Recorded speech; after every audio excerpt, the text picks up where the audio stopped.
দোজখে কারা যাবে পার্ট 5-এ স্বাগতম।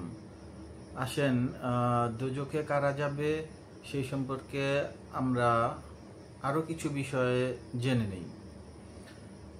আল্লাহ বলছেন যে যারা আয়াতসমূহকে অস্বীকার করে, মানে কিছু কিছু আয়াত আছে সেগুলিকে তারা স্বীকার করতে চায় না, সরাসরি অস্বীকার করে না কিন্তু আবার মানেও না, তারা জাহান্নামে যাবে, দোজখে যাবে, সেখানে তারা চিরকাল থাকবে।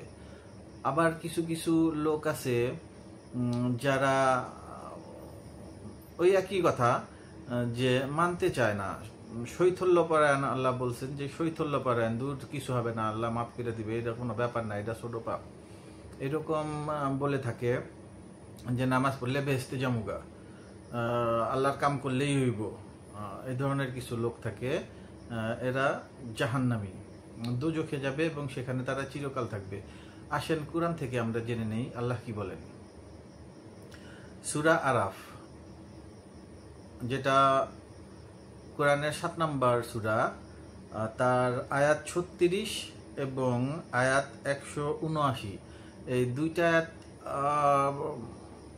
পারস্পরিক সংযুক্ত, একটার সাথে আর একটা মিলে কথাগুলি প্রায় একই রকম। আসেন আমরা জেনে নেই।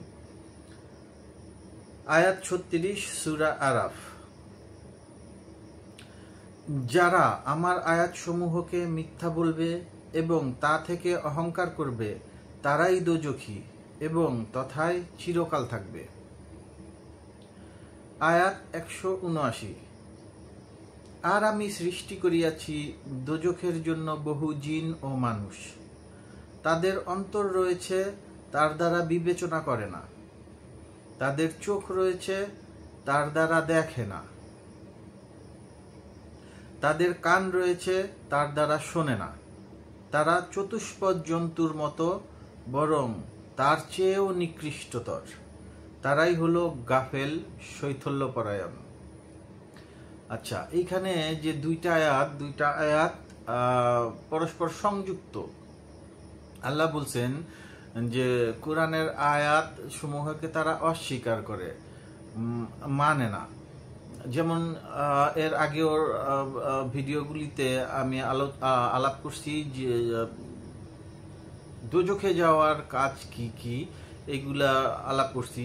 তার মধ্যে সুদ আছে, মানুষ হত্যা আছে, অন্যের জমি দখল আছে, শিরক আছে। তো এইগুলোকে তারা গুরুত্ব দেয় না। অনেক কিছু আছে, যেমন ব্যাংকে টাকা রাখছি, সুদ হইতেছে, ভাই কি করব, কিছু করার নাই, এইভাবেই তো সবাই চলতেছে, আমিও চলি, এইরকম কথাবার্তা বলে তারা সেই আয়াতগুলাকে অস্বীকার করে। আর ওই যে আল্লাহ যে বলছেন যে অহংকার করে, মানে নিজে যেটা বুঝছে, যেটা নিজে মনে করে, এইটাই মূল বিবেচ্য বিষয়। আল্লাহর কথা বা কোরআনের আয়াত এইগুলা কোনো বিষয় না। ওই নামাজ টামাজ পড়লেই আল্লাহ চলে যাবে, জান্নাতে আল্লাহ নিয়ে যাবে, যদিও জান্নাতে যাওয়ার শর্ত সমূহের মধ্যে নামাজের স্থান খুবই নিচু স্তরে। আচ্ছা, আবার দেখেন এখানে আল্লাহ বলছেন যে 179 নম্বর আয়াতে যে তারা চোখ আছে, দেখে না, হৃদয় আছে, উপলব্ধি করে না, কান আছে, শোনে না। অনেক মানুষ দেখবেন ভালো কোনো উপদেশ তাদেরকে দিলে, ভালো কোনো কথা বললে এটা তারা উড়ায় দেয়, আরো আপনার নেগলেক্ট করবে, যে পণ্ডিত হয়ে গেছেন, হুরের পিছে লাগছেন, বা আরো কিছু, জান্নাতে আপনি এই যান, আমার দরকার নাই, হ্যাঁ, এইরকম শিবির হয়ে গেছেন, বা রাজনীতিতে যাওয়ার চিন্তা করতেছেন, এইরকম কথা বলে ওরা শুনে না। আপনি ভালো কথা বলতে গেলে ওরা আপনাকে নেগলেক্ট করবে, আপনার কথা শুনবে না, হৃদয় দিয়ে উপলব্ধি করে না। এটা ওরা বুঝে না যে একটা ভালো কথা আমি তাদেরকে বলতেছি, সেই বিনিময়ে যে আমি তাদের কাছ থেকে কোনো পয়সা নিচ্ছি না, বা কোথার থেকে বেতনভুক্ত না, যে এই কাজটা করার জন্য, শুধুই মাত্র তাদের ভালোর জন্যই, উপদেশের জন্য। আর আল্লাহর দায়িত্ব দিচ্ছেন প্রত্যেক মুমিনকে যে সৎ উপদেশ দাও মানুষকে, আর সৎ কথা বলো।